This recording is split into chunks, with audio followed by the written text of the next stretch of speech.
Hey friends, you're listening to All Aboard the Dream Train, a dream storytelling podcast where stories and experiences created by the unconscious brain are retold by the waking brain.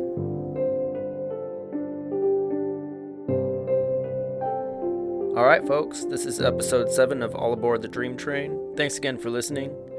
I have been working on this episode and getting a hold of this guest for months. He was actually the first person to respond to the post when I announced that I was going to do this project, and we finally made it happen. If this is your first time listening, just to kind of give you a quick rundown, each episode I interview someone new and I ask them a series of questions about themselves. Then I run into a series of questions about their sleep and sleeping habits, and then I ask them to share a story or two about dreams that they've had and how those dreams have affected them in their waking life. Before I introduce my guests, I just wanted to say thank you to anybody that has supported the podcast so far, whether that's through just downloading an episode or rating or subscribing. Any little thing that you do for the podcast really does help. I'm hoping that with every little bit of exposure that this podcast gets, someone else out there gets inspired to tell their story. The best possible thing you could do is tell a friend about the podcast or share a link. It's free, it's easy to do, and it would mean everything to me. In today's episode, our guest takes us through a variety of different dreams, including being invited by his favorite band to play on stage during a concert, playing for his favorite Major League Baseball team, and getting the final out to take the win for the World Series, his pet cat and himself shooting lasers at velociraptors and T-Rexes, and I could keep on going, but you kind of get the idea. It's going to be a fun listen. And without further ado, my guest is a National Geographic Traveler Award-winning photographer who is also the creator and creative director of the Self-Portrait Project. He basically created and has mastered the selfie. You'll hear more about that later from him, and he is also the co-founder of Other Worlds, a multimedia nonprofit that aims to document and disseminate cases of alternative economies around the world. His name is Andy Lin. He's a hell of a guy, and just for context, the last time I saw Andy was in 2017 in Las Vegas, while we were both competing in the Big Buck Hunter World Championship. If you're not familiar with what Big Buck Hunter is, it's basically a video game. You'll usually see them in bars. There will be 2 guns attached to it, and you basically shoot virtual animals on the screen. It's a little silly, but a lot of fun, and it attracts people from all walks of life. Andy is well known in the community, and he's the only person that's attended every world championship since it started in 2008. Let's get right into it. I hope you enjoy it. All aboard! Yes, dude, absolutely. I'm super down with that. I hope they do like Chicago again or something. That'd be sweet. That'd be cool. That'd be cool. All Rad. right. Cool, man. Well, let's just dive in. Will you tell anybody that's listening your name, age, and location? Yeah. My name is Andy Lin. I'm 41 and I'm in New York City. How long have you been in New York for? Man, it's about 18 years. It'll be 19 in January. Damn, where are you from originally? I was born in Rochester, New York. Cool. But moved when I was 5, grew up in Northern Virginia, just outside of DC, and went to elementary school, junior high, high school, and then I went to UVA for college, and then I transferred, and then after college, I moved out to California for a couple of years to play music, and then I moved to New York to play music as well. Sick. Yeah. I'm definitely going to pick your brain about some spots to hang out at and sightseeing and whatnot when I get out there. Oh, dude. No, you'll have to hit me up for sure. Yeah. What are some of your hobbies or your passions? I'm a musician, although I don't play as much as I used to anymore. I'm a drummer, and a photographer, although I also don't really shoot that much anymore because I now run a company called the Self-Portrait Project, where basically I built a thing where other people shoot themselves and I do nothing. I'm basically the laziest photographer in the world. That's my job. That's absolutely brilliant. Yeah. That's so rad. I do want to get more into that. Maybe after we get through some of these questions, I'd like to hear more about that because I actually just don't really know a whole lot about it other than it's beautiful work. Yeah. Thanks, man. Yeah, I forgot you weren't out there last year. I brought it out to the Buck Hunter World Championship. Just missing everything, man. Yeah. Damn it. Um, okay, and how would you describe yourself? um, how would I describe myself? I'm an artist first and foremost. I think just a creative person. Uh, Probably have a regular amount of social anxiety. Uh, have a desire to help in the world. Not always sure how to do that. Um, Currently feel pretty powerless under this. I think I'm going off on a tangent right now, but It's okay, I'm dude, it's fine. Go for it, man. mostly an artist. Yeah, is how I would describe myself. Yeah. Okay. What medium other than photography? Do you have any other mediums or? No, it's really it's photo. I want to get into video at some point. Kind of dabbled in that. I'm mostly visual, but I also play drums. I started on piano and violin when I was younger. Cool, man. Yeah, I used to play drums too. It seems like Oh, nice. some type of link between piano and percussion. Oh, for sure. Yeah, I want to get a piano and start playing, but it's hard in New York where we don't really have the most space. Yeah, hard to get a piano up the stairs. Right. Yeah. Okay, next I'm going to go into these sleep questions. Sure. What helps you relax or unwind at the end of the day? Uh, Glass of whiskey, glass of wine. Um, Sometimes I'll smoke a one hitter. Um, and I do yoga, workout. I've been swimming a lot more, just swimming laps, because I started surfing a few years back, but I'm not great at it, and so I swim to kind of build up my strength for that to get better. Yeah. Nice. Yeah, I just started swimming not too long ago too. Nice. It's great, man. Yeah. It's low, really good. Yeah, Good. absolutely. Do you have any sleep aids? Do you have any rituals or anything that if you like really can't go to sleep, you reach for? Um, I often take CBD before I go to bed. That'll knock me out most times. A little bit of yoga helps me a lot, and reading a book would knock me out. And then sometimes, so I do reiki. Okay. And sometimes if I can't pass that, I'll do it on myself, and that'll help me get to bed. How do you take your CBD? I've got it. I used to have like a vape pen, but now I've got it in the gel cap form. I get it from Bluebird in Colorado, full spectrum, really good shit. Yeah, knocks me out. Nice. And I've heard the word before, but Reiki is that where you're not actually touching yourself, or how is that? It is. No, you're touching. You're not really like massaging or anything. It's just hands-on healing, basically. Okay. Yeah. Rad. Yeah. And do you share your bed with anybody, or do you have it all to yourself? Got it all to myself. Okay. Are you a sprawler? What's your Yeah, man, I'm all over the place. Yeah. I like to toss, turn, back, front. I sleep sideways on the bed. It doesn't matter. Yeah. Do you track your sleep?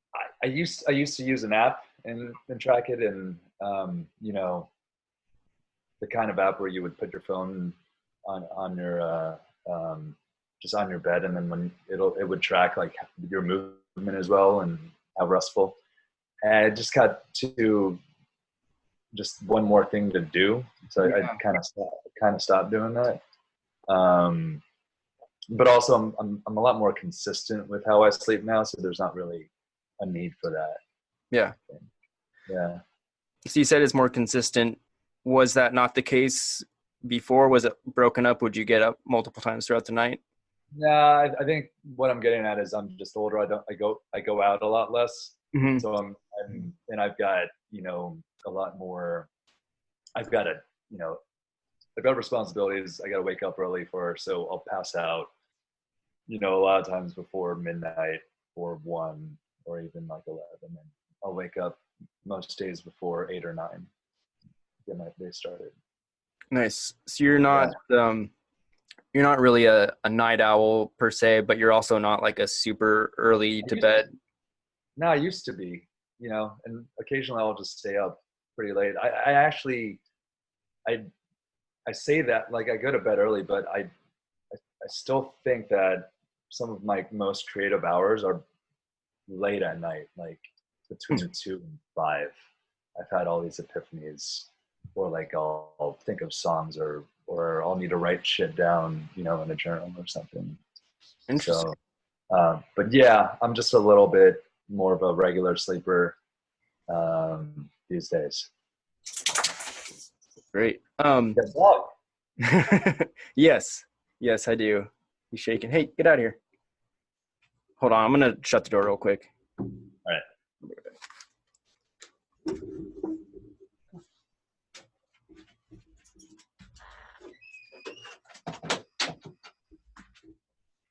Damn dogs. How many pillows do you have? That's just a really random question, but Yeah, no, it's a good question. I've got, how many pillows do I use, or how many do I have?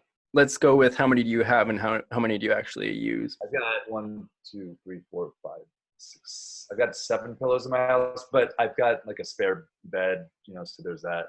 Okay. But on my bed, I've got one pillow, which is fucking awesome. I found it on Amazon. It's like a foam based pillow, but it's not like your regular one piece foam. It's foam. It's all chopped up into Whoa. pieces. The foam is memory foam chopped up into small pieces, and then you can unstuff it yourself, so you can get it to exactly the right amount of foam. Whoa. It's like a quilted cover. It's the most comfortable pillow I've ever had. That sounds I really fucking love it. Yeah, it's like $40 too, I think. 40, 50. Dope. And then my other pillow, I've got like I had like two pretty flat pillows that weren't doing it for me. So I just put them both in one bag, but it's like a double pillow in one thing, Nice. which I think for a lot of people is pretty uncomfortable, which is what people have told me when they've stayed over. They're like, that was terrible. They get that pillow, but I like it. So That kind of goes into my next question. You hit it on a little bit. What's your favorite sleeping position? Man, I would sleep on my back more if I could do it well, but I definitely snore when I'm on my back. I think my right side is my default. Okay. Or I'll just apparently as like a little kid, I would just pass out on the carpet face down and just fucking drool everywhere. And I still do that on my bed.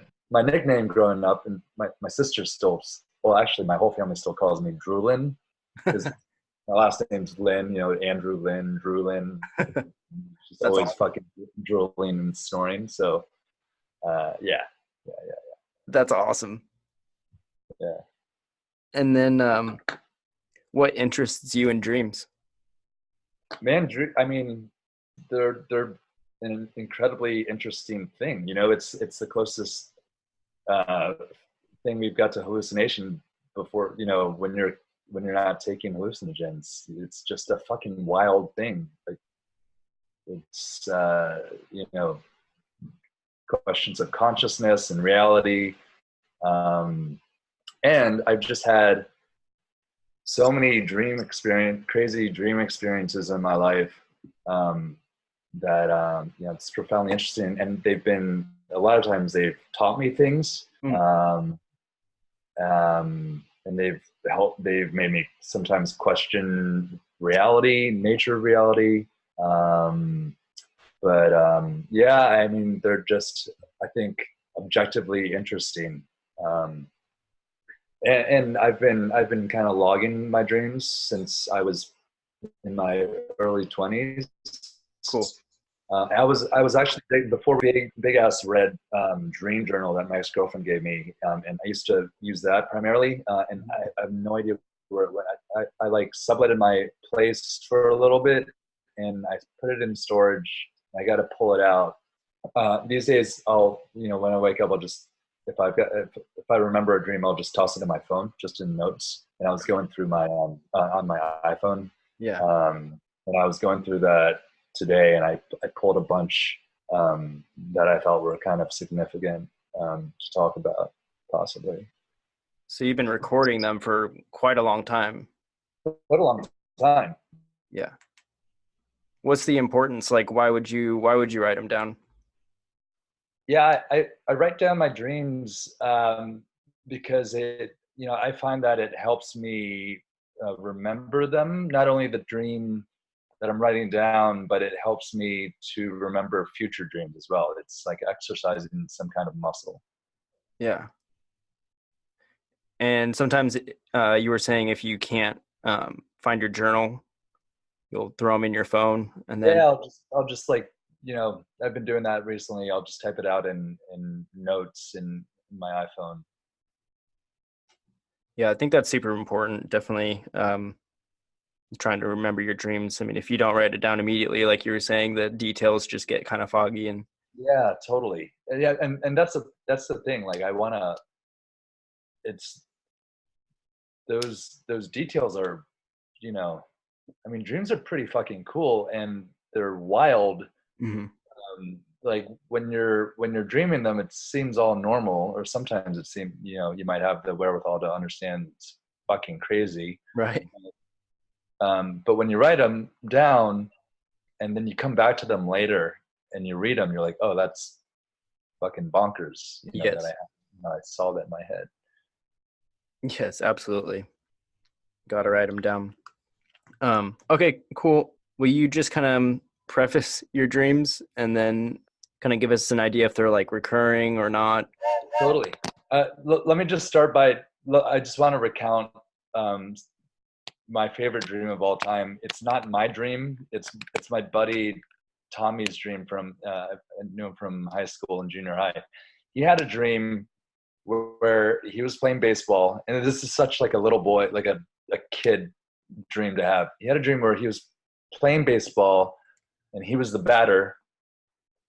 No, he was the pitcher, and he pitched to the batter, and then he turned into the batter, and then he hit the ball to the outfield, and then he was the center fielder, and the ball came to him and he caught it, and then the ball turned into a hot dog, and then he ate it, and that was his dream. And I think it's like the best fucking dream you could have. That is amazing. Yeah, it's pretty good. It's pretty good. That is a great story. I might need to talk to him and like have him know that. Tell it up. This is so sick. But I've got specific dreams that I can go into, and I will. But overall, there's been different categories of dreams for me. I think there are ones where they're kind of just like fantasy dreams where I'm living out like I'm living out my dream, like something I really want to be doing. So, for example, like my favorite band's U2, and don't judge me for that. I'm of a different generation where they made really good music, like U2 War, Sunday Bloody Sunday, The Joshua Trees, possibly the greatest album of all time, top 10 in my view. It was before they really became total douchebags. Anyway, no judgment. No, yeah, I know people will judge, but I'm just telling you, listen to Joshua Tree. It's one of the best albums. All right. But like I've had so many dreams where, but I just love the band, and I've had so many dreams where I'm like either in the band, or I'm like, just more often than not, I'm like hanging out with the band. And then like one of them, like Larry Mullen Jr., the drummer, gets sick, and they're like, "Hey Andy, you want to play for us tonight?" And I'm like, "Yeah." And like I play in U2 on like stage in front of 48,000 people. Yeah. Or just like I'm hanging out with them, we're just shooting the shit, and we're like, me and Bono are talking about Nelson Mandela or something. Or like I've been on like my favorite team is the New York Mets, and I've been on like the Mets. I had a dream. I was looking through my my notes today, and I totally forgot this, but I had a dream where I was on the Mets. It was the World Series, Game 7. I was playing third base, final out, ball got hit to me. I ran home and got the final out, and we won the World Series as the Mets, which was fucking great. Dude, hell yeah. Yeah, it's awesome. And then um, like during October during the World Series, or during the playoffs in 2015 when the Mets went to the World Series, I dreamt about the Mets every single night during the National League Division Series, Whoa. which I didn't realize. Um, so anyway, like there's those kind of dreams, or like where, like flying dreams. I haven't had one of those in a long time, but I used to have a ton of them. Hmm. And they're my favorite I think of all of them. They're just incredible. I would always start flying by just running and then jumping out totally parallel to the ground. And I think that came from my favorite show when I was growing up was a show called The Greatest American Hero. I don't know if you remember this. It might be, you do or you don't? I do not know what's. Yeah, so it was kind of like a comedy about some regular Joe who encountered aliens, and they gave him a magic superhero suit, and if he put it on, he gained all these superpowers, and one of them was flying, but he lost the instructions to the superhero suit when they gave it to him, so he never finished reading how to fly, and so like he like always could kind of fly, and like he would fly by sprinting and then jumping out straight like I do in my dream. Whoa. And so I think I got it from that. And the other thing was he didn't finish the part about landing, so he never land. He always crash landed anytime he landed. Really good show. That's awesome. Yeah, I feel like I'm really aging myself. It's just one of those things. It's all good. What do you think? What's your favorite part about your flying dreams? I mean, obviously flying's fucking awesome, but I don't know. Maybe I'm just naturally snobby and I like looking down on everyone else. I don't know. It's like I think it's the freedom. Yeah. Yeah, it's a free. I don't know, man. It's just something so far away from what. It's just total freedom. I can just get above everything, just get away from it all, I guess. Yeah, I haven't really analyzed that aspect, but it's sometimes things can get really heavy on the earth, and just things that we're all going through, especially now, and it's nice to get above it all. Just rise above it all. Do you have control over it, where you go, or are you just kind of like, I'm going to go over here, I'm going to go over there? Yeah, I think like, especially when I've got the flying dreams, I tend to have complete control over what I do and where I go. So I think when I have those, I think it's a little bit more lucid for me, which would make sense, I guess. Yeah. But yeah, I haven't had one in a long time. Those often, I find that I have dreams like that. I have a lot more lucid, kind of really vivid, visceral dreams when I do a lot more kind of yoga, when I meditate a lot more, when I'm like clean living, not drinking too much. I went on a spate for like 6-7 months one year in my mid-20s where I was a total fucking monk. I stopped smoking, didn't drink coffee, stopped drinking alcohol. I stopped having sex. I didn't even masturbate for like 6-7 months. It was crazy. And I just meditated like a fuck ton and like did yoga. And that's where I had like a lot of my super vivid dreams that I've written down. Wow. Yeah. Maybe that's saying something that where you're getting more connected with like yourself on a deeper level, obviously without having all these distractions. Yeah, I think so. I definitely think so. And then also, if there's an aspect to this all of this where there's any kind of other power at play, maybe connecting to that kind of energy. But yeah, and I also, ever since I was little, I always had these escape dreams. Hmm. Just the feeling of people or like some kind of predator pursuing me. Like always is since I was little. I've always remembered these dreams, and I wouldn't call them nightmares. That a lot of times they'd be stressful, but it was just kind of a matter of fact thing. I just had to get away from these people, Hmm. um, and it kind of spilled over into adulthood. Um, and when I moved to New York, I was playing in a band with this guy Shane, and we're connected on all sorts of levels. And I used to have a ton of escape dreams with him. Like we'd be in a house and jump out of a window, get into a Jeep, and just like drive away and be pursued by people in trucks behind us. And I had a bunch of dreams that were variations on that Hmm. kind of motif. And then one day we went to a psychic on his recommendation, and the psychic was like, yeah, both of you were like we didn't tell the person anything about our dreams or anything. Yeah. Um, she just read us and was like, you guys are connected. You create together. You've been reborn in many lifetimes together, and you've always like partnered together. You originally met in ancient Rome.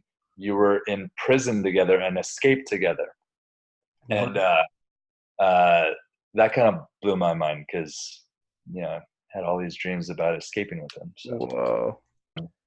I had one dream that I just looking through my notes. I had an escape dream with my cat. My cat, who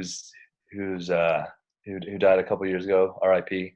I'm sorry. Her name is Ra, and we were we were escaping from velociraptors and T-Rexes, and and like shooting at them with laser guns. So that's pretty cool. Was your cat able to shoot as well? Or were you riding it? How'd that work? I don't know.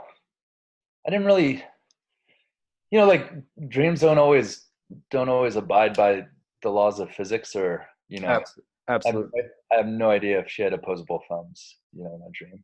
But But you were both fighting back. yeah, yeah, we were both fighting dinosaurs. Dope. I mean, it's pretty cool to have a dream with your pet in it. That's amazing. Yeah, Don't absolutely. you think? Have you had a dream with your dogs in it? I haven't yet. No. But I'll tell you what, they've had dreams with you in it. I guarantee you that. Ah, dude, that's so cool to think about, man, because they act like they're running in their dream and they're like barking. So I'm Yeah, hoping they're just like wanting me to throw a ball or a squirrel at them or something like that. totally. Or in their dream, they're walking you. Oh man. I'm just walking around with a leash. Yeah. Do you want me to just keep talking about Yeah. different dreams? I like kind of the I've had throughout my life certain dreams that have like taught me things Yes. in a real way, where they've kind of the dream has bled into my waking life, and it's been really interesting. So like when I was a kid, when I was in high school, I wrestled, and I remember having a dream. I had wrestling dreams all the time, and I had a dream where I like invented a wrestling move in the dream, and I ended up pinning the guy in my dream. And I Mhm. was like, oh fuck! And I woke up, and I did it in a match. I did that move in a match, and I won. What? I won using this move that I dreamt about. Wow. Yeah. So like that's one guy. I've had other dreams where I dream about something, I'll dream about something completely unrelated to what I wake up to and think about. Mhm. So um I had a dream about, again, YouTube fan, Mhm. can't stop it. I had a dream about Bono and the Edge, and then a beautiful woman with a gorgeous Siberian Husky, and the dream was just about them and hanging out with them. But I woke up feeling like um, I woke up and I was like, I feel like I'm consciously devaluing myself, and I'm not. I'm not manifesting my full potential in this world. That's what I took from that dream somehow. Interesting. Like it had nothing superficially to do with what I dreamt about, but that's what I woke up with. The big one for me is I had this dream about there's this tower in the middle of nowhere. It's kind of like a medieval-ish looking tower with a spiral, stone staircase. Okay. And just, in the dream, I just kind of um, just went up this staircase, super tall, went up, spiral up, got to the very top of the tower, and I emerged into this library. So tons of books everywhere, super symbolic, right? Knowledge. And I'm in this library, and there's this giant blue turtle, and it's just pulling books off of the shelf and just passing them to me. Wow. And that was the dream, just this giant blue turtle passing books to me. And I woke up from that dream, and I woke up, and the first thing I thought was, I should do Reiki, or I should like get something about Reiki. And at that point, I didn't know what Reiki was. I had like heard about it, like maybe, seen the word, or, heard people talking about it somewhere. But I really had fucking no clue what it was. Yeah. But this was my first inclination. So I like Googled, I Googled about Reiki, and then I Googled Reiki New York, and then a few contacts came up in the search results, and one of them kind of like was glowing off of the web page. It felt like that was the one I needed to call. So I called this woman. Wow. And she didn't pick up. Went to her answering machine, and I just left a message. I was like, "Hey, I don't know what Reiki is really, but I felt like I needed a call, and wonder if I could make an appointment." And then later she called back, and she was like, "Hey, I don't normally take new clients. Like I've got a full slate, but something about you and your voice made me want to take you. So why don't you come in?" So we made an appointment. Wow. I went in to her Reiki studio, and this woman, Elaine, came out. She's wearing a blue muumuu and a turtle around her neck. And we walk into her main room where she did Reiki, and it was just covered in just turtles everywhere. What? Just like turtle statues, like little like trinkets and all this shit. So that was that dream. And she ended up, I went to her as a client at first, so she would like heal me via Reiki, and then later on I became her student. So whoa, dude. I learned Reiki as well, and that shit's kind of nuts. So hold on. Did you ever tell her about the dream? Yeah. We talked about it. How'd that go? I mean, she was like, yeah, that makes sense. Like she was like, because Reiki is based in ideas that you can't really see. Like it's based on the notion that you can heal someone just with your hands, just by resonating healing energy to this person, which is pretty esoteric and not mainstream at all. So I think easier for people who practice Reiki to believe in other things that you can't see, like For sure. like a dream that maybe comes from a different place, or is more of a guidance than anything else. Yeah. What was her connection with turtles? Did you ever find that out? I don't know. I think she just liked turtles. I like turtles. Yeah. I do have to kind of go back, because when you were talking about wrestling, I know when I get like into sports or things, like I kind of obsess about them and I think about them all the time. Was that kind of like what you were? Can you relate that with wrestling? You just like always, you're just like, Yeah. like replays in your head and like, oh, if he does this, I'll do that. Like, do you do that as well with pretty much anything that you pick up? Yeah. Oh no, absolutely. I'm definitely that kind of personality type. Like, you know, with Buckner, I'll like running up to the World Championships. I'll just picture myself playing different players or just going up and shooting. And I think that there's a lot of power in that, in imagining yourself doing an action before you do it. So I definitely obsess about wrestling, Mhm. and that brings up a good point, actually. So I am an avid crossword puzzler. Like, I Whoa. love doing the crossword puzzle, the New York Times crossword puzzle. Cool.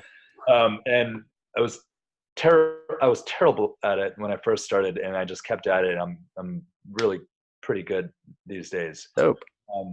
But Willis, who is the editor of the New York Times crossword puzzle, he talks about how if you if you're working on a puzzle and you kind of hit a dead end on a certain answer or a certain clue, and you obsess about it, you work on it, you hit a brick wall, the best thing you can do is put it down Mm. and walk away from it and do something completely, non-left brain, Mm-hmm. something, play guitar or cook a meal or whatever the fuck, take a shower.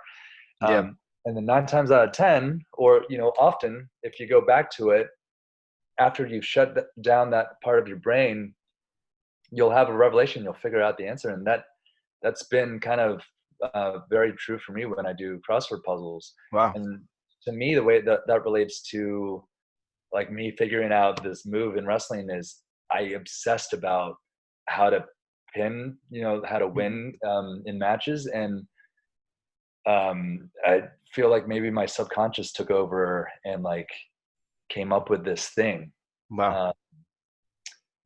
Uh, so I can totally relate to that, man. Like I skated for a long time and I would just replay these moves in my head yeah, and it was like nonstop. But like I obsess over, like when I get into something, I just obsess over it and like replay these like visions in my head for sure. With podcasting, like it's pretty much with anything. And I do agree that the best thing for me too is go hardcore for like 15-20 minutes or maybe even like half an hour, and then like you said, completely do something completely like on the opposite side of that. So if I was constantly thinking about podcasting or whatever, I would go read a book about boats or like owls or just something totally left field, right. and then jump back in. And I totally agree that your brain, it gives it time to just unfocus, and it kind of works itself out sometimes. Yeah, absolutely. Um, I think it's and it also speaks to kind of sleep and dreams. Like we need to. We spend our lives. We're fucking just showered with stimuli all day, Mm-hmm. and we're oftentimes just working our asses off. Um, at night, we go to sleep. That's, our body on a physical level, it's repairing. It needs that time to repair itself. That's Mm-hmm. when you're growing up. That's when your body actually physically grows.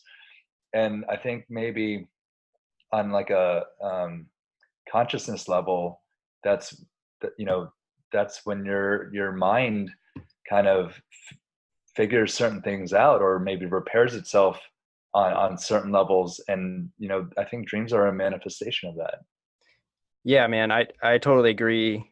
I mean, these days I definitely value my sleep more than going out or whatever. I'm obviously going to go out, but nothing beats like getting a full, like the other day I woke up like an hour or two earlier than I usually wake up. My body just told me like, you don't need any more sleep. That's all the sleep you're going to get. You like, got your fill. Like you're not going to go back to bed. You know what? You're one step away from joining the old men at the McDonald's at 6 a.m. breakfast and reading the paper. Yeah, but I'm not going to get that senior discount. It's a ways away still. Yeah, N- some to shoot for, maybe. Something to look forward to for sure. Do you have any other dreams that you feel affected you in waking life? Mm, Anyone that stands out? What about uh, dreams with photography I or don't, no, I don't, nothing stands out. But again, there's been so many. I've got to dig through. I got to find that book and dig through it. Um, but I do have like a pretty intense story to share. So my dad died in a plane crash in 1979. It's still to date the worst U.S. accidental airline disaster in history, oh, only to be surpassed by in tragedy by 9/11.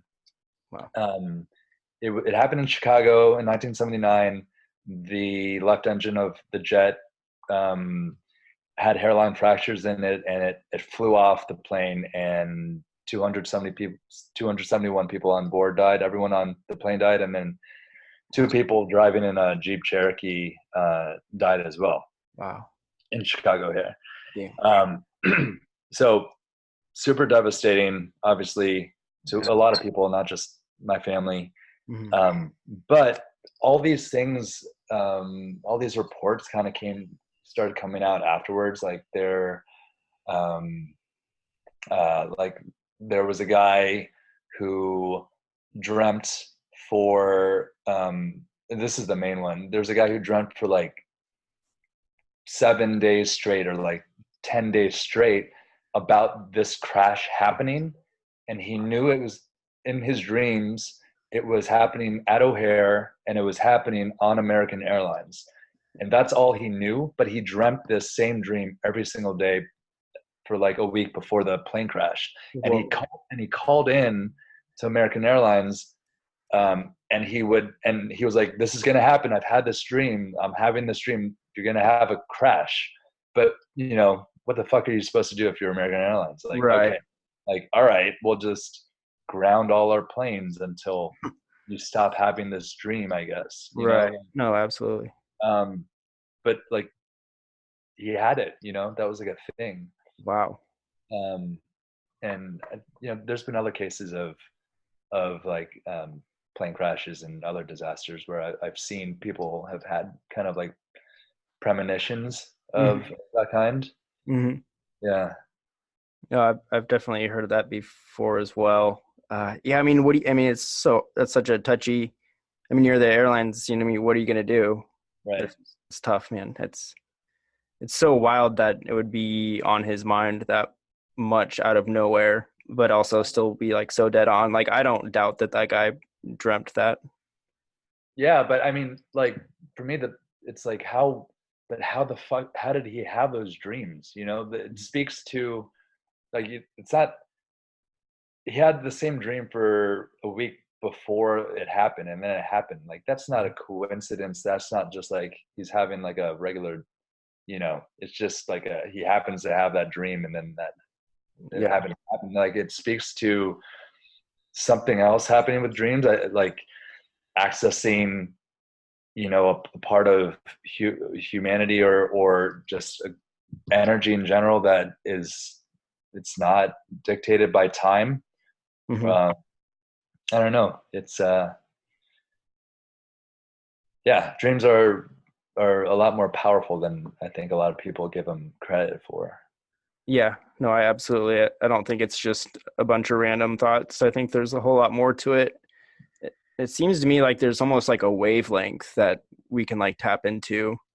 Right. Um, and it's not always completely accurate, or it's sometimes just completely like wonky and bonkers and it doesn't make any sense. But um, I think Is, there is is something more to it. have you looked into that aspect at all? I'd be curious to see like um I mean, like the wavelength when during REM sleep, is that when we're dreaming, is that a similar wavelength to people when they're on mushrooms or LSD or on other hallucinogens? Yeah, that's a good question. I definitely want to like I'm working on a few people right now that have like academic backgrounds in Yeah. neuroscience, and like that's really I want to take it, and hear from them. But again, it's like still just one of those subjects where you can have theories and they can sound great, but like nobody really actually has that proof. That's people don't scientists don't know what consciousness is, Y- yeah, it's so interesting. I love like neuroscience, and I really like just people in general and kind of figuring out how they work and what they think about and whatnot. But Yeah, it fascinates me as well. My father was a neuroradiologist. oh well, Yeah, damn. I Wow. am not. Yeah, me neither. Math hurts my head. Yeah. It's meant to. Yes. Rad. I think unless you have any other dreams, I think that kind of covers it. I definitely, if you have any more, feel free to jump in. But I definitely want to hear more about your photography project. So, Yeah, yeah. what is it, and what's it called, and like how does it work? Yeah, it's called the Self Portrait Project, and it's kind of an interactive art project. I It uses this structure that I built. I've got a patent for it. Wow. It's a two-way mirror.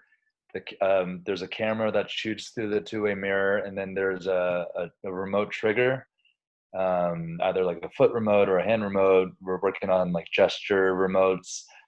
We have an iPhone app that triggers it. Wow. So basically, it's much harder to talk about. It's much easier to experience and see. Mhm. But you're basically looking at your own reflection, and you're in charge of your own photo. And predates the selfie. I built the first one in 2009, and it's also different, just experientially a little bit different.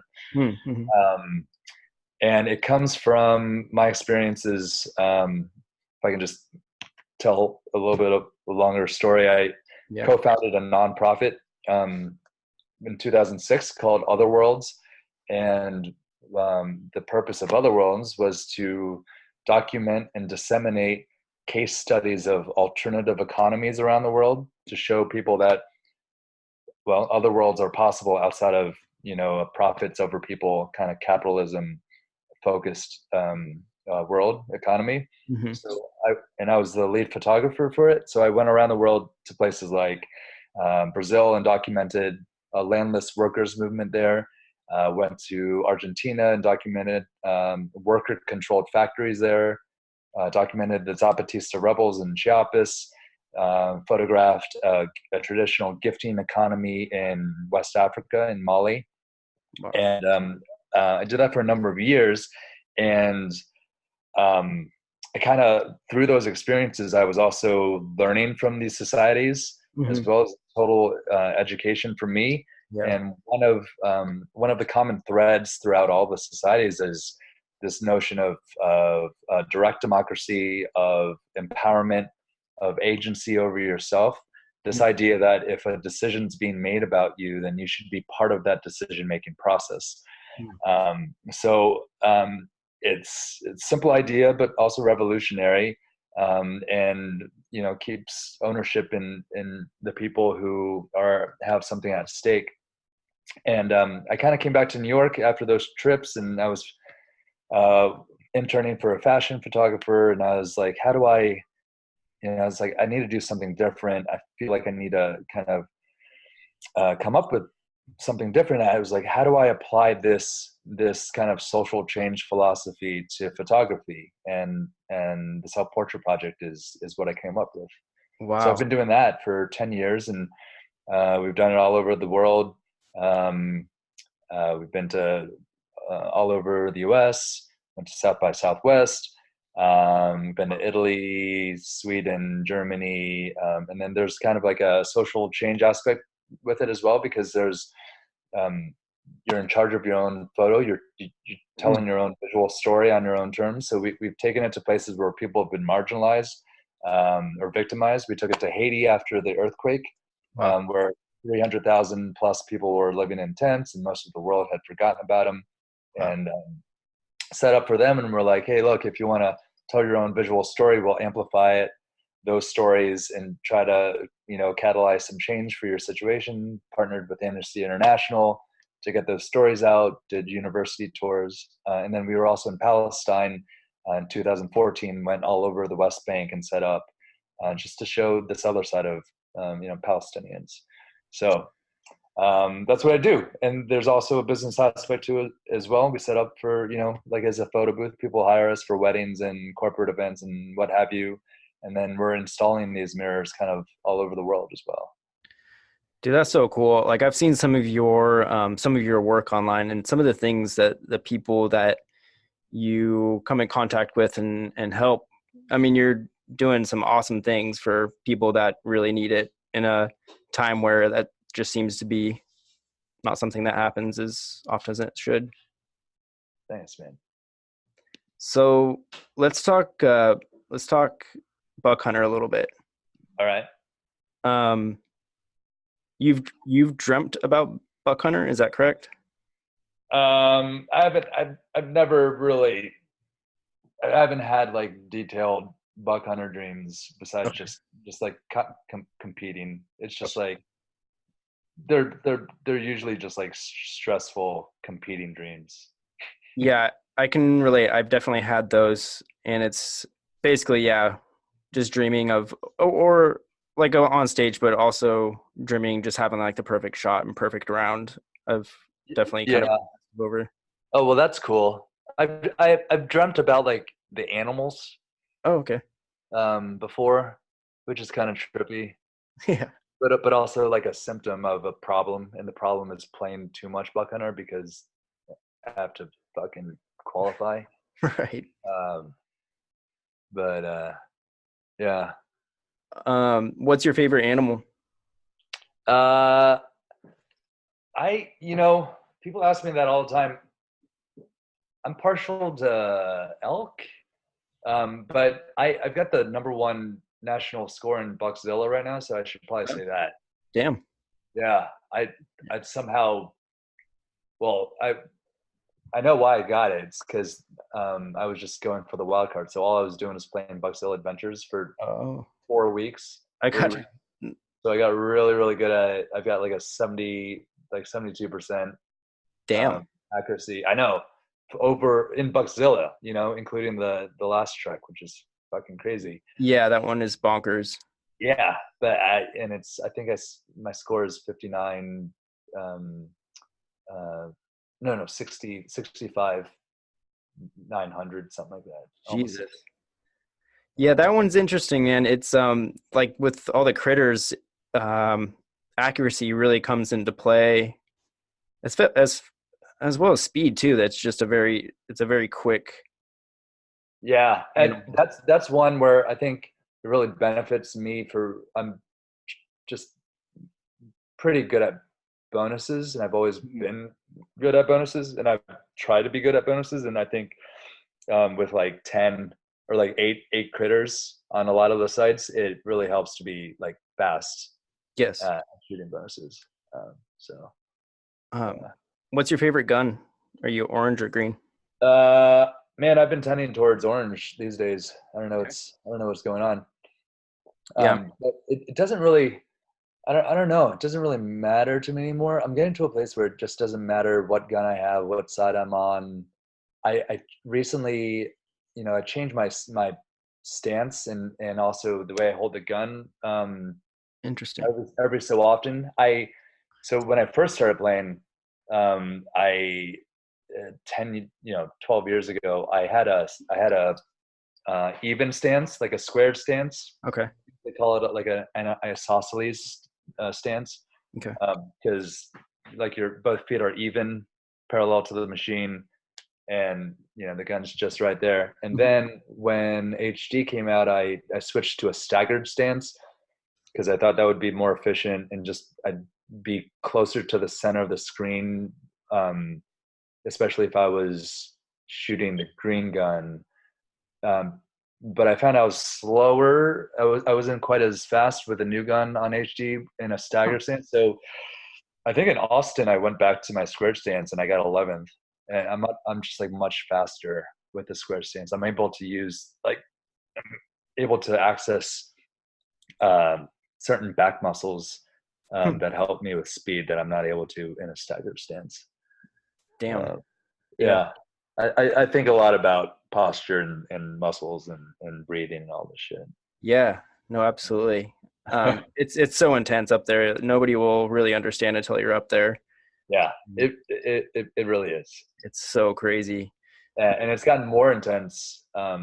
Yeah, you should have seen the first World Championship was like in a sub level in this place called the Excalibur. It looked like it was like shaped as a castle, and Awesome. it was like I think the bracket was like 16 people Whoa. in the whole thing. Damn. Um, yeah, and like everyone, it wasn't like there was no raised stage, so everyone was on their tiptoes, looking like watching people play. Whoa. It's gotten a lot more just worlds of production value better, you know. Yeah, yeah. Where was that at? Chicago? Oh, Chicago, Okay. yeah. First one, Chicago. Rad. Uh-huh. Now you've been to every single world I've been to every championship. single one. Yep, Damn, dude. And you got an award for that. I did. Yeah, The one and only. I'm in eponym now. Yeah, it's called the Andy Lynn Award. So I think technically it's like a attendance award. yeah. Nobody But will ever beat that. yeah, it's true. As long as I keep going. Dude, that's so sick. I'm the only one who's been to every single one. I've competed at every single one except for 2011. And are you still recording right now? Yes. All right, because I want to put this on the record. The reason why I didn't go in 2011 was it was a regional qualifier that year. Oh. I qualified up until I was sitting pretty up until the last week, and then I went to work in Vermont setting up a self-portrait project for a wedding. It was the weekend of Hurricane Irene. It hit when we were up there. I was in a hotel that was literally surrounded by water. It was like a moat. We couldn't leave, literally couldn't leave. Whoa. Closest machine was probably in New Hampshire. All the bars in New York were shut down. I couldn't even like cheat. I couldn't even like call someone to like, hey, fucking play for me. Right. And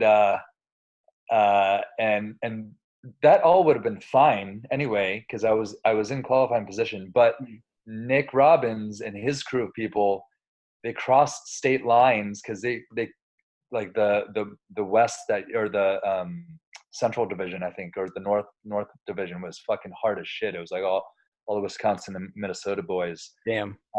So to their credit, gamesmanship, they crossed borders and they qualified in the Eastern regionals and knocked me out. And I could do nothing but look at my iPad and just like see myself dropping. Damn. I was just screaming at the screen.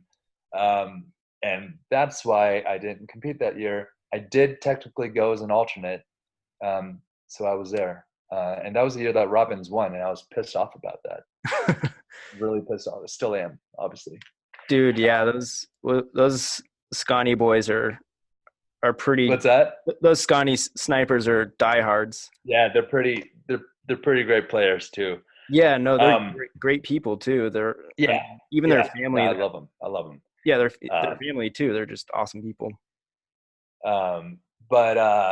Yeah, and I was thinking about this the other day. So I didn't compete in that one, but I competed in 2010. I competed in both open season and in safaris. So, and I think there was another year. It might have been 2009, or maybe even, yeah, it might have been 2009 that they might have had safari as well. I don't remember. I would have to ask.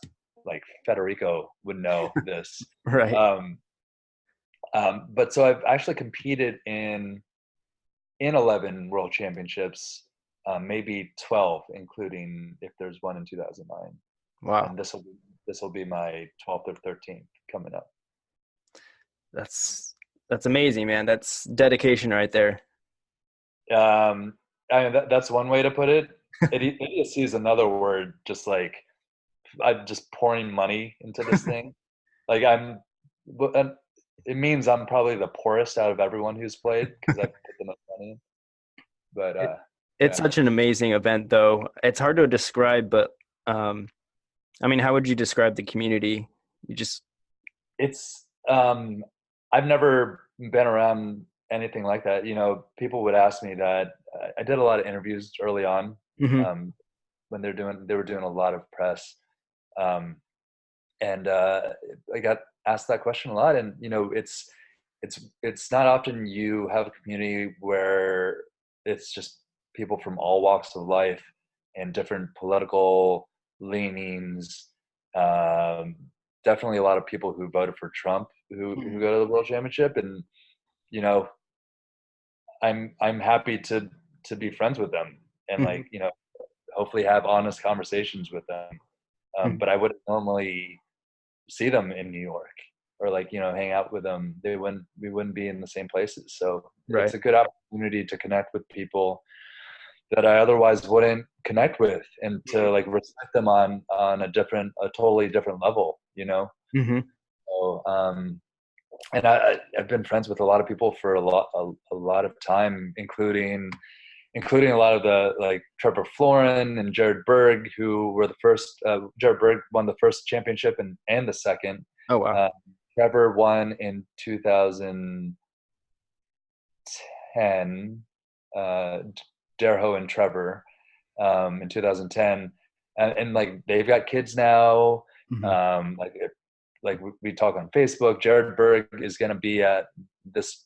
He's going to be in Vegas the Wednesday before this championship, and he hit me up to hang out, Sick. which is awesome.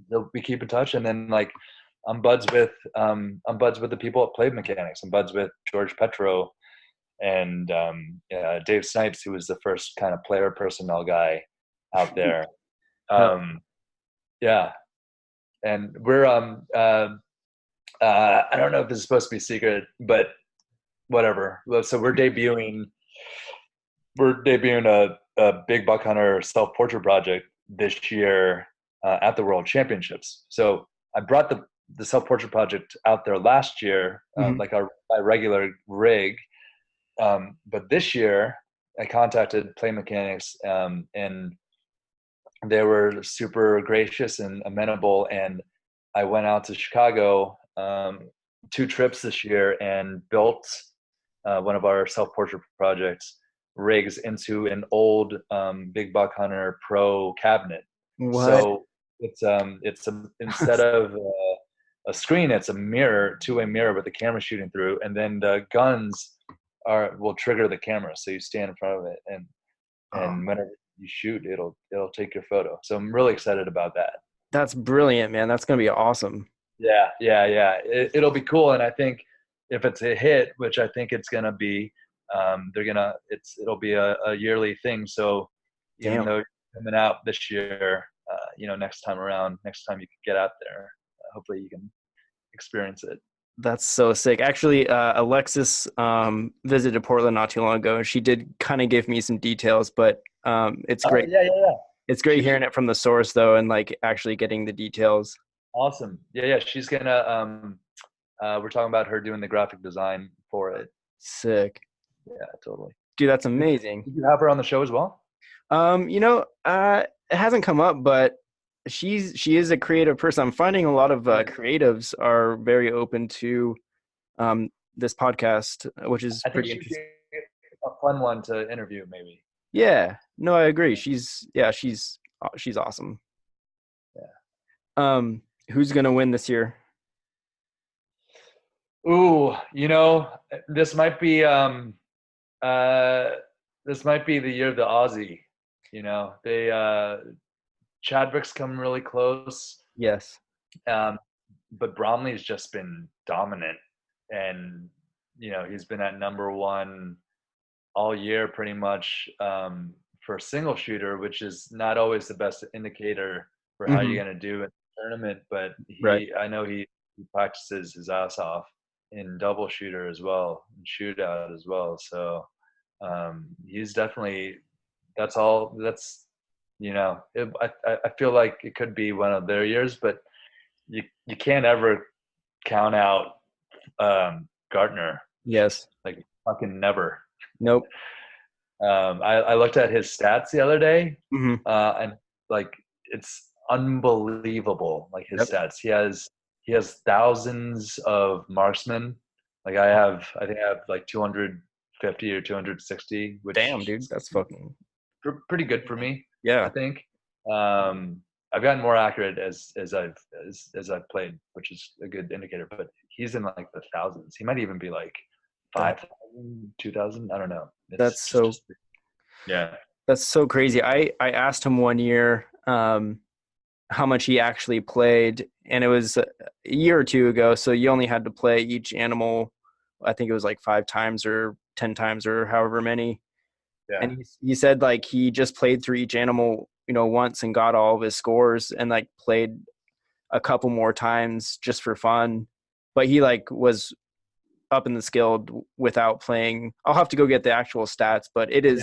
it's pretty unbelievable. He is pretty much a machine playing a machine and out Totally. machining that machine. Yeah. Well, that's funny because I don't know if you've been following the Buck Hunter group on Facebook, but Nate Boyer he put up a monster score. He was in 15th place in the qualifiers in the last week, and he still had like 2 animals he didn't shoot or something like that, Yeah. which is like Wow. beyond, Yeah. pretty impressive. He's just playing with it at that point. Yeah, absolutely. Nate's I awesome. think I think that was him positioning himself like Yeah. strategically. Strategic. Yeah, but Nate's awesome. I really like that guy. He's a great guy. Love him. Yeah.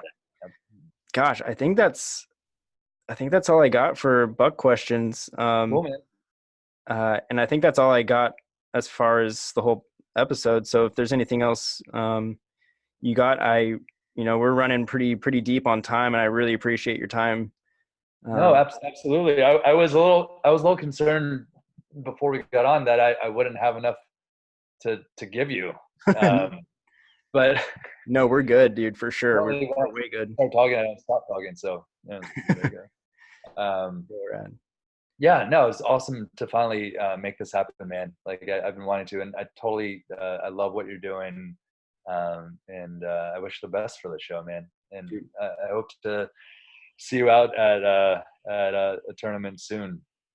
Yeah, I might have to make an appearance just for the hell of it. That'd be awesome, man. If not, I'll be back, man, for sure. Okay, and hit me up when you get to the East Coast and if you guys want to come down to New York. Like I said, I've got a spare room. You guys are welcome to it anytime you want. Dude, so rad. I really appreciate it, Andy. Always. Hey, have a great night. All right, brother. Talk to you soon. Cheers. Bye.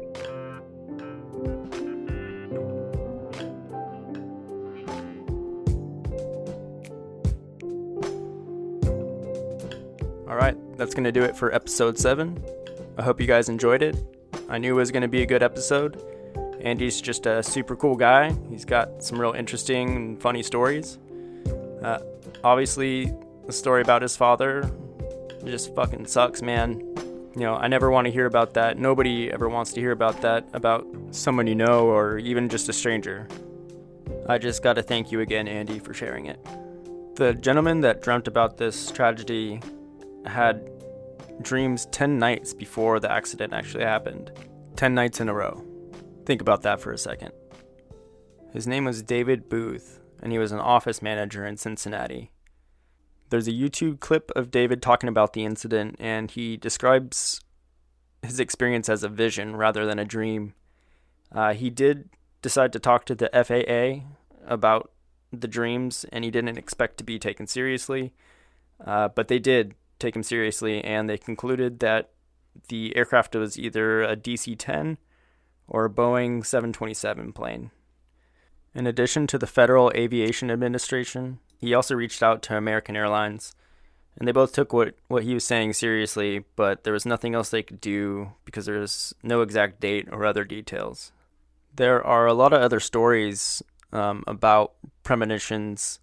If you just plug it into Google, one that I found interesting was the book Futility, written by Morgan Robertson in 1898, which features the fictional ocean liner named the Titan, which sinks in the northern Atlantic after hitting an iceberg. 14 years later, in 1912, The British passenger liner, the RMS Titanic, which happened to be the largest ship afloat at the time, hit an iceberg on its maiden voyage in the northern Atlantic. There's also other similarities or coincidences, like in the book, the ship sank in April. The Titanic sunk on April 14th, 1912. They were also reasonably close in total length of the vessel, and both ships didn't have enough lifeboats for all the passengers. I don't know about you, but I always side with science. I would love it if you think you can explain some of these stories to me. I'd love to sit down and talk. I'll even buy you a cup of coffee. All right, that's going to do it for today's episode. Thanks again for listening. Go check out some of Andy's work. I'll have all of his stuff linked in the show notes. He's doing some cool shit. He's a great guy. The Big Buck Hunter World Championship is on October 11th and 12th. Twitch does a live stream of it. So if you're interested in seeing what that's all about, go check out that live stream. It gets rowdy. If you want to help me out and support the show, review, rate, subscribe, share it with a friend. It would mean the world to me. I hope you have a great day.